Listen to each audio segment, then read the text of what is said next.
Support for the Idaho Matters podcast is brought to you in part by University of Idaho, Idaho's only Carnegie R1 classified research university. Our Carnegie R1 designation recognizes the discoveries we make that help our forests thrive. It means we're creating more doctors and doing real research to strengthen cybersecurity for Idaho businesses, our energy sector, and every Idahoan. More at go.uidaho.edu/Idaho-is-Idaho.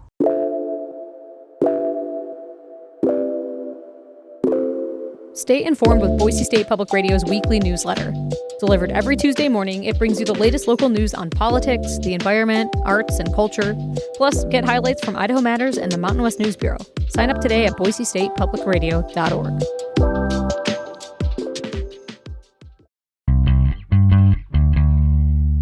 More Idaho Matters now from the studios of Boise State Public Radio News. I'm Gemma Gaudette. Zions Bank has just released its December economic snapshot for Idaho, and it shows a state that's still performing well, but with some important questions ahead. Idaho ranks fifth in the nation for overall economic health, and job growth continues to outpace the U.S. average, and GDP has bounced back after a slow start to the year. But at the same time, interest rates are only starting to ease, and the Federal Reserve is facing a challenging path forward. So here to help us break all of that down, we're joined today by Robert Spendlove, senior economist at Zions Bank. Robert, nice to have you back on the program. It's great to be with you. Okay, so let's start big picture here. As I mentioned, Idaho ranks fifth nationally in economic health. This is according to the Philadelphia Fed, I believe. So what's driving that strong showing right now?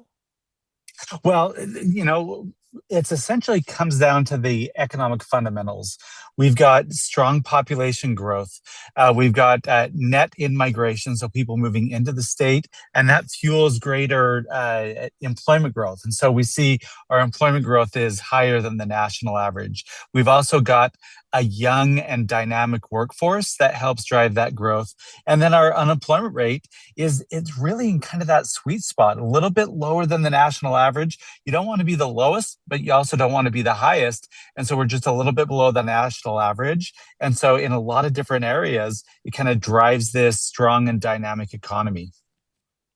So as we both just mentioned, job growth in Idaho is outpacing the national average. So what I'm curious about then is which sectors are actually doing kind of that heavy lifting, right? I mean, how broad-based is that growth? Yeah, and so what you want is you want employment growth in all sectors, but we have these kind of economic drivers that really kind of drive the rest of the economy, and we are seeing a lot of that growth in those areas. So construction is seeing strong growth.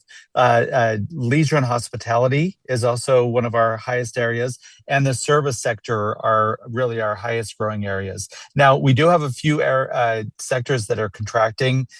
Government down about 2%, trade and transportation down about 1%, but then all other sectors are either positive or very positive right now. So the snapshot that Zion's put together does note that some labor market data is still delayed after the federal government shutdown. So Robert, how confident should we be in the trends that we're seeing? I mean, what data are you watching most closely?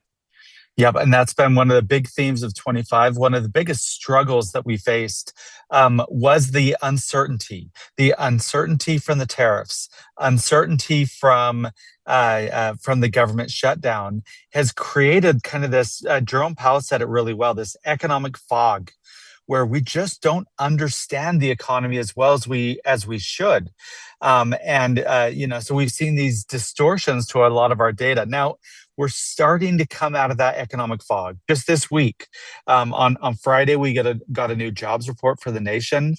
Just this morning, we got a new inflation report for the country, and what they are showing is that the labor market continues to slow. It's not contracting, but it is slowing, and we're seeing that both at the national level and at the state level.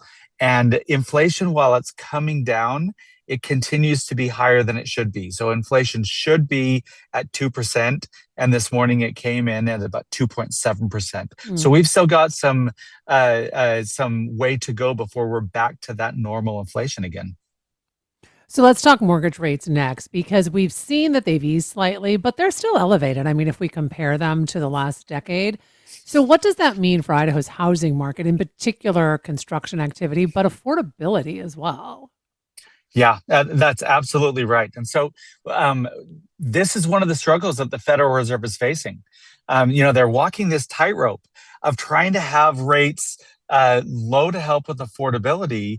But if you drop those mortgage rates too low, it could drive another round of mortgage or home price increases, and so it hurts that Hmm. affordability.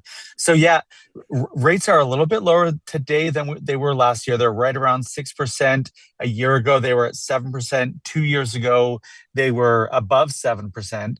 But if you go back 5 years ago, or before the pandemic, they're around 5%. Right after the pandemic, they went down to 3%. And so those people that locked in at those low rates of 3 to 5%, they just don't want to move. And I Yeah. don't blame them. And so when they don't move, then those new home buyers can't get in, and it's kind of frozen out the entire market. So the Fed is trying to find this sweet spot of rates being low enough that it'll cause housing to turn over, but not so low that it causes that housing inflation to heat up again. So you mentioned population growth and migration in particular being really strong in Idaho. In fact, I believe the population growth ranks us around seventh nationally. So how is that demographic pressure shaping the state's economy? I mean, really for better or worse. Yeah, and see, here's the thing: you want population growth. It's much better to have population growth than to be losing population. You don't want to be like Detroit over the last few decades, or the Midwest, or other countries that are seeing net out migration. But we have to acknowledge that population growth can strain a community. And we've seen that Mm. strain as we've had this really high population growth. And so while it is a strong factor in our economic growth, we have to be able to manage this population growth. We have to be able to build the infrastructure to keep up with it. And that infrastructure can mean roads, it can mean electrical infrastructure, or it can mean our schools.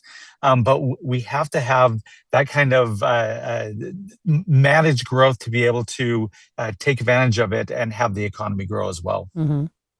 I have to say, I mean, you talk about managing that or seeing that growth. I mean, I feel like I see it every single time I get on the interstate. Like it just the traffic just seems to have exploded in the last like 18 months. And Well, and and I that, mean yeah, you can feel that. yeah, and that's the thing. As an economist, I always say the economy will always find a way. But the way that the economy finds to adjust to strain is not always the most ideal path. So if it becomes unaffordable because there's so much demand for a product, then people move away. And so, Mm. unless we manage this growth, we're essentially pushing people out of the state to other areas that are more affordable. So let's talk about income because Idaho's median household income looks relatively solid. I mean, if we adjust it for regional price parity, I mean, let's make that really clear. Yep. Yet per capita incomes rank a lot lower. So, what does that gap tell us about the structure of Idaho's economy? Because this seems to be something that Idaho has historically struggled with, and that really is wages. Like you can move somewhere else out of state and make more money. I mean, we see that with let's go to North Idaho, right, where teachers go across the border to work in Washington but live in Idaho because the pay is so much better. Yeah, and this is a recent trend. This is one of our struggles. Historically, we've been known as kind of a young, dynamic, but also cheap Hmm. place to live in a cheap workforce. And so it's okay to be relatively cheap if your cost of living is lower. But what we've seen is this strain in the cost of living. I mean, really because of home price appreciation, where we used to be known as an affordable place to live, and it's just not true anymore. The average home price nationally, 360,000. we're at 460,000. So we're one of the most expensive states in the country to live, but we haven't seen income catch up to that increase in home prices. So now we've got this, we're on the wrong side of the affordability gap. And now we are seeing those wages go up. So nationally, wage growth was right around 4%, 3.7%. Our wage growth was 5.7% over the same period. So much higher wage growth in Idaho. But like you said, that median household income is still below the national average. So we don't have that purchasing power that other areas have. So we still have some area to go before we can kind of catch up to that national average. And we need to continue to see this higher income growth to get that better affordability. So I have about 3 minutes left with you. So I really want to look ahead to 2026 if we can, because the Fed is facing some uncertainty with new voting members and then competing risks of recession and inflation. How does that uncertainty translate to Idaho's economic outlook? Yeah, this is one. This is one of the emerging themes of 2026. So the Federal Reserve kind of has to take all this information and weigh where they see the economy going, but specifically where they see employment going and inflation. They call this the Fed's dual mandate. And the Fed has always tried to really focus on the economic fundamentals, but it's become much more political in the last year. And the Fed is struggling under this. So if the essentially what the Fed has said, so they've dropped that Fed funds rate by about 2% over the last 2 years. And they've said, we think we're at pretty close to the right place with our Fed funds rate. So they may slow the rate a little bit, like 25 to 50 basis points, but they're essentially saying we're done with these dramatic rate drops in 26. Now the president disagrees. The President Trump wants the Fed to go much, much lower. He wants rates much lower. And Jerome Powell and certain members of the Fed are now kind of butting heads with the president about this rate policy. And it's going to be one of these battles about whether the Fed kind of capitulates to this political pressure or whether they stick to their guns and focus on their dual mandate of employment and inflation. Well, thanks so much for taking time to talk with us today about this economic outlook. Really appreciated the conversation. Oh, it's great to be with you. Have a great day. We've been speaking with Zions Bank senior economist Robert Spenlove. You've been listening to Idaho Matters from Boise State Public Radio. I'm Gemma Gaudet. Hey, I'm Peter Pruitt from Zoo, Idaho. And I'm Dr. Leif Tapinola with the Idaho Museum of Natural History. Together we host The Nature of Idaho, a podcast all about how our state's amazing landscapes, wildlife, and geology shape life here in the Gem State. Each week we dive into nature stories from across Idaho, everything from fossils to forests, and sometimes even a few fun facts you can share on your next hike. So join us as we celebrate everything that makes wild Idaho special. Listen to The Nature of Idaho from KISU, wherever you get your podcasts, or at KISU.org.